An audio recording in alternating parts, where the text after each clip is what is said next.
On the morning of May 22nd, 1915, tragedy struck the heart of Britain's railways. In what would become the worst rail disaster in the nation's history, over 200 lives were lost. Most of them were young soldiers, Royal Scots of the 1/7th Battalion, bound for war. Recruited from the streets of Leith in Edinburgh, they were on their way to the front lines of Gallipoli, ready to serve. But they would never reach the battlefield. Their journey ended in disaster, in a moment that would leave an indelible scar on a generation.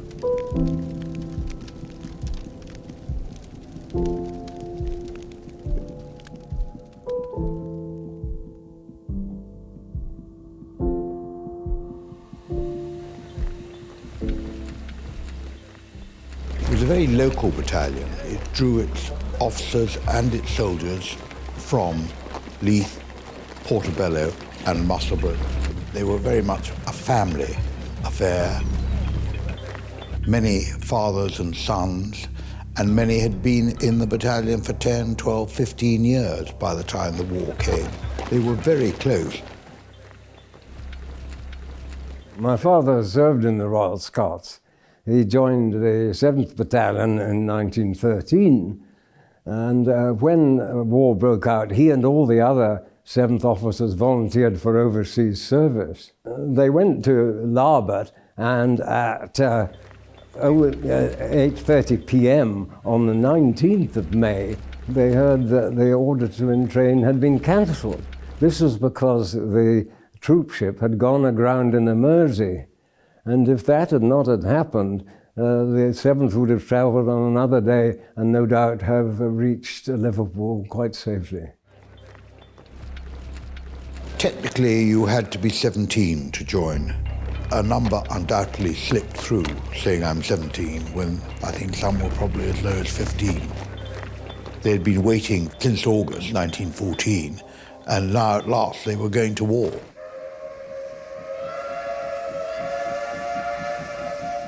Just before the train left, my father was asked by Christian Salverson in the next compartment whether he would like to join them and make up a fall for bridge. My father wasn't that keen on bridge, and he said, "No, thank you, I'll just stay with my friends Willie Kermack and T.G. Clark, where I am." At 6:49 a.m., the troop train carrying nearly 500 soldiers of the 1/7th Royal Scots hurtled south along the West Coast main line. The men, fresh from Leith, were bound for war, unaware that disaster lay ahead. Just north of Gretna Green, the track should have been clear. Instead, a stationary local train sat directly in their path. There was no warning, no time to stop.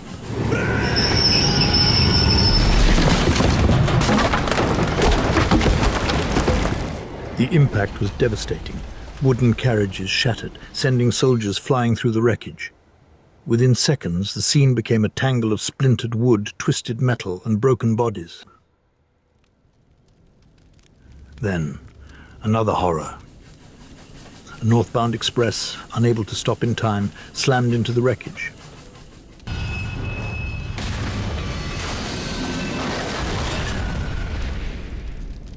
Oil lamps and gas fittings ignited. The tangled mass of trains erupted into an inferno.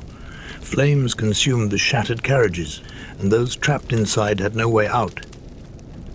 In just moments, the calm of the Scottish countryside was replaced with chaos, fire, and unimaginable loss. The worst railway disaster in British history had unfolded in an instant.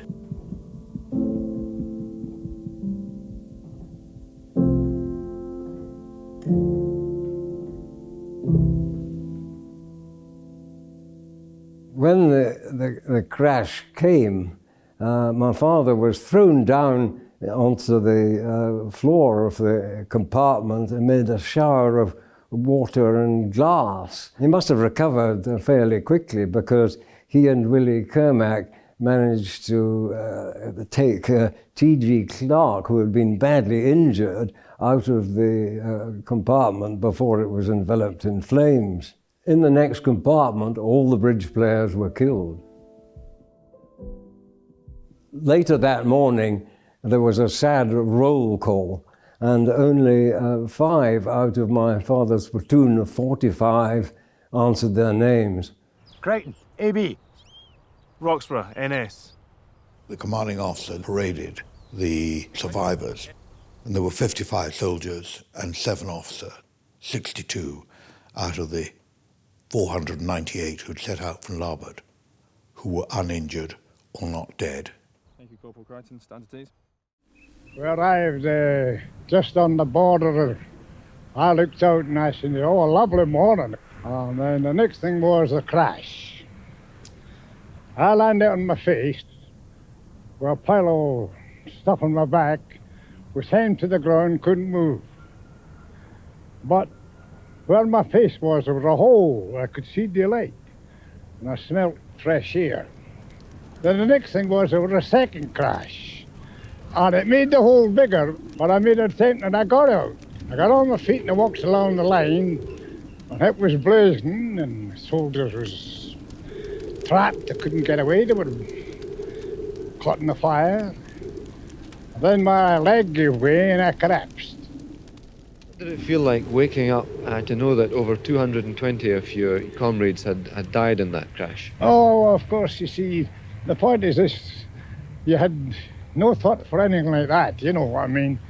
You were just a matter of wondering if you were going to be right yourself. The funeral procession stretched through the streets of Leith for 3 hours.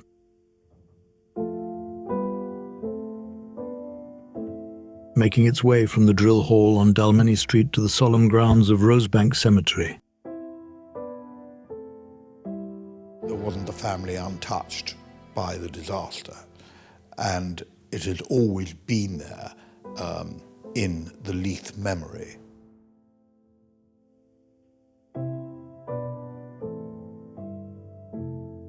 The battalion was almost all raised from the Leith area, so with over 200 soldiers killed by the train crash, it must have had a devastating effect on such a close-knit community.